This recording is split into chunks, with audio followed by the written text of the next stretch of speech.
Main राशि जिस पर पिछले साल 2023 में शनि की साढ़े साती शुरू हुई, ये वो राशि है जिसका प्रभाव इस समय सबसे ज़्यादा 12 राशियों में देखने को मिल रहा है और नकारात्मक रूप में देखने को मिल रहा है, क्योंकि मीन राशि वाले इस समय काफ़ी परेशान चल रहे हैं। अब आप सोच रहे होंगे मैं ऐसा क्यों कह रहा हूँ। मैं आपका सामान्य फल बताना शुरू कर चुका हूँ, इसलिए आप मेरी बात को ये मत सोचिएगा कि गुरुदेव अभी आगे जा कर के राशिफल बताएंगे। राशिफल की शुरुआत हो गई आपके मई 2024 की। मीन राशि में इस समय राहु चल रहे हैं, ये आप जानते हैं, आपको डिस्प्ले में कुंडली में दिखाई भी दे रहे हैं। मीन राशि में ही इस पूरे मई महीने में मंगल भी रहेंगे, तो यानी कि अंगारक दोष भी चल रहा है मंगल राहु का।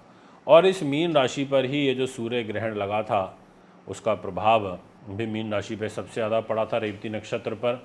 बेशक इंडिया में उसका कम प्रभाव था, काफ़ी कम था, बाहर की कंट्री में था, बट मीन राशि में ग्रहण लगने का मतलब है कि मीन राशि तो दूषित होगी, उस पर तो विष फैलेगा। फिर मीन राशि में ही सूर्य राहु की युति भी रही पिछले एक महीने मार्च में। तो दोस्तों ग्रहों का गोचर ना इस समय मीन वालों के लिए ठीक नहीं है, साढ़े साथी से भी जूझ रहे हैं। तो आज आपको मैं जो बातें बताऊंगा अपनी इस वीडियो के माध्यम से, आप कृपया करके बड़े ध्यान के साथ और गंभीरता के साथ में सुनना, क्योंकि आपके लिए बताना मेरे लिए बहुत ज़्यादा ज़रूरी है, ग्रह चाल को मद्देनज़र रखते हुए। तो आइए शुरुआत करता हूँ।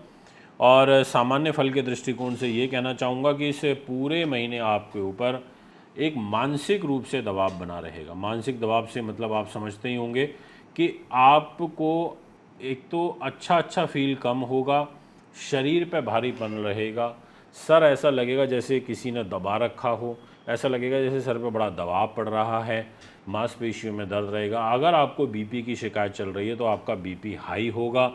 ऐसी शिकायत यहाँ पर मीन राशि वालों के लिए इस मई महीने में मुझे दिखाई दे रही है। और साथ में पहले 10 दिनों तक मुझे बुध की युति भी आपकी मीन राशि में दिखाई दे रही है और बुध मीन में नीच के हो जाते हैं, यानी कि अंगारक दोष प्लस यहाँ पर नीच के बुध फर्स्ट 10 डेज, यानी कि आपके लिए शुरुआत का जो पहला भाव होता है ज्योतिष के अंदर वही कमज़ोर हो गया। अगर आपकी स्ट्रेंथ टूट गई, आप स्वयं कमज़ोर हो गए, तो आप क्या फल दोगे, आप इसको सोच करके देखिए। इसलिए मैंने कहा कि मीन राशि वालों, मैं भी सामान्य फल बता रहा हूँ, मैं पॉइंट वाइज भी आपसे डिस्कस करूँगा और हर पॉइंट को बताऊँगा, पर आप कृपया यहाँ पर ध्यान रखिए। उपाय रेमेडीज़ भी बताऊँगा जो आपको करनी है ताकि आप बुरे प्रभाव से ग्रहों के बच सको। अब मैं आपसे बात कर दूंगा एक दाम्पत्य जीवन के दृष्टिकोण से पहलू पर भी। इस घर में भी मुझे कष्ट दिखाई दे रहा है। अब वो क्या कष्ट है उसको मैं भी डिस्क्लोज करूंगा थोड़ी ही देर में। बात करते हैं कि क्या कोई ऐसा शुभ समाचार आपके लिए आपके जीवन में इस महीने दिखाई देता है क्या। तो मैं ये कह सकता हूँ कि बुध का परिवर्तन होगा, वो आपको थोड़ा सा सुकून अवश्य देगा, बट उतनी ग्रह चाल अच्छी अभी नहीं दिखाई पड़ती है। एक सूर्य का परिवर्तन होगा, वो भी आपको थोड़ा सा रिलीफ देगा, ये मैं कहना चाहता हूँ। तो आइए शुरुआत करते हैं। सबसे पहले आपको सादर प्रणाम करता हूँ, प्रणाम स्वीकार करिए। हमारे यूट्यूब चैनल पर, फेसबुक पर, इंस्टाग्राम पर नए हैं तो ज़रूर फॉलो करिए। और दोस्तों मैं आ रहा हूँ अभी चंडीगढ़ शहर में 4 मई को, आप मुझे वहाँ भी कुंडली बनवाने, दिखाने, पूजा पाठ के लिए संपर्क कर सकते हैं। और इसके अलावा मैं 10 तारीख को अहमदाबाद शहर में आ रहा हूँ मई महीने में, आप मुझे वहाँ भी कुंडली बनवाने, दिखाने के लिए संपर्क कर सकते हैं। तो दोस्तों सबसे इम्पॉर्टेंट बात, और शुरुआत में कैरियर से ही करना चाहूँगा। कैरियर का लॉर्ड आपका देवगुरु बृहस्पति बनता है, क्योंकि यहाँ 9 नंबर की राशि है। गुरु महाराज 1 मई को राशि परिवर्तन करेंगे और वो भी पूरे 1 वर्ष के लिए करेंगे, और वो यहाँ आ जाएंगे 2 नंबर में।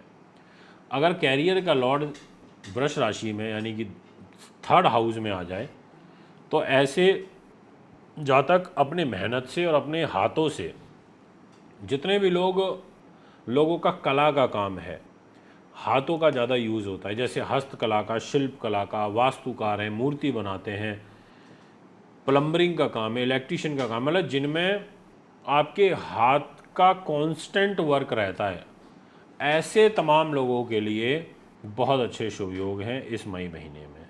इसके अलावा इस मई महीने में उन लोगों के लिए भी शुभ साइन है जो लोग गायकी करते हैं, जो लोग भजन संध्या करते हैं, जागरण करते हैं, आध्यात्म से जुड़े हुए हैं, धर्म गुरु हैं, ऐसे सभी जातकों के लिए भी शुभ समाचार मुझे दिखाई पड़ता है, ये मैं आपसे कहना चाहता हूँ। मैं आपसे बात करना चाहूँगा इसी विषय को आगे बढ़ाते हुए कि आखिर आपका फाइनेंस क्या कहता है।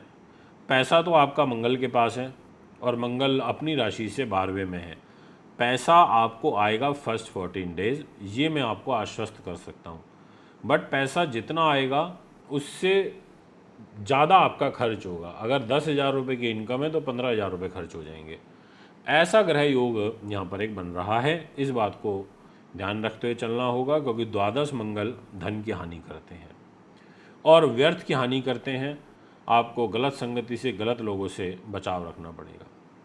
इसी प्रकार से आपका, अगर मैं बात करूं हेल्थ, जो कि वेल्थ भी है आपकी, हेल्थ इज़ वेल्थ, सूर्य ग्रह के पास है। सूर्य लंबी बीमारियों के, क्रॉनिक डिजीज़ के कारक होते हैं, इसलिए वो मीन राशि वाले अभी हेल्थ से भी सुखी नहीं है, वो परेशान चल रहे हैं। तो हेल्थ का लॉर्ड उच्च का है, फर्स्ट 14 डेज तक तो हेल्थ पर कष्ट है। उसके बाद वृष राशि में जाएगा तो कंपैरेटिवली कम होगा। तो 14-15 तारीख के बाद हेल्थ रिलेटेड डिजीज़ आपके कुछ कम ज़रूर होंगे। यदि बात करी जाए आपके दाम्पत्य जीवन की, तो मैं कहना चाहूँगा कि बुध के पास जिम्मेदारी है। 11 तारीख से मैरिज लाइफ में थोड़ा सा रिलीफ मिलेगा, ज़्यादा नहीं मिलेगा, स्पष्ट कर देता हूँ। क्योंकि देखिए यहाँ केतु बैठे हुए हैं और सामने से मंगल राहु देख रहे हैं। मंगलिक दोष ऑलरेडी चल रहा है। मंगलिक दोष गुस्सा दिलवाता है, हिंसकता लेके आता है, इसलिए आपको क्रोध से भी बचना है। और दाम्पत्य जीवन में ये आपके कोई बड़ा कलह कलेश खड़ा कर सकता है, मंगल राहु और केतु। और फर्स्ट 10 डेज तो बुध भी यहाँ पर है, इसलिए बचाव की ज़रूरत है। शांति से समय को निकालना है। विपरीत परिस्थितियाँ बन भी जाएं तो धैर्य से, शांति से, चलो ठीक है, कोई बात नहीं, कोई बात नहीं, ऐसे करके समय को आपको बाय करना है। लव लाइफ, इस घर में भी राहु की दृष्टि है, यानी कि लव लाइफ भी उतनी अच्छी नहीं चल पाएगी, उस पर भी नेगेटिव प्रभाव रहेगा। संतान से भी आपका कष्ट बनता हुआ नज़र आ रहा है, यानी कि वैचारिक रूप से मतभेद आपके संतान के साथ बढ़ेंगे, ये मैं आपसे कह देना चाहता हूँ। ऐसी ग्रह स्थिति बन रही है। यदि हम बात करें और आगे कुछ महत्वपूर्ण पहलुओं की, जैसे आपका भाग्य, भाग्य का लॉर्ड आपका मंगल है, वो आपकी राशि के अंदर बैठा है, ये देखिए। तो बस यही है कि मंगल बैठा शत्रु राशि में नहीं, अपने मित्र की राशि में बैठा है, मीन राशि में बैठा है। तो वही है कि विषम परिस्थितियां तो बनेंगी, बट एट द एंड आप सफल हो जाओगे काफ़ी मेहनत के बाद। दोस्तों, दाम्पत्य जीवन की बात करी, लव लाइफ की बात करी, अब मैं बात करता हूँ मदर की। मदर का लॉर्ड नीच का है फर्स्ट 10 डेज, तो माता के स्वास्थ्य को कष्ट है, उसके बाद इम्प्रूवमेंट देखने को मिलेगी। या पहले से इनको कोई प्रॉब्लम चल रही है तो 10 तारीख के बाद रिलीफ आएगा। अब उपाय, पहले 10 डेज तो आपको विशेष रूप से बुध के दान करते रहना चाहिए, क्योंकि बुध नीच अवस्था में। हरे कपड़े पहले 10 दिन बिल्कुल भी धारण मत करना, अन्यथा नीच बुध के नेगेटिव प्रभाव आपके ऊपर बढ़ जाएंगे। हनुमान जी की पूजा करिए और राहु की भी पूजा करिए। शनिवार के दिन काली नीली चीज़ों का दान करिए, काले नीले रंग के कपड़े मत पहनिए, ये मैं आपसे कहना चाहूँगा। दोस्तों, ये है आपका फल। कुंडली बनवाने, दिखाने, पूजा पाठ रखने के लिए संपर्क कर सकते हैं। नमस्कार।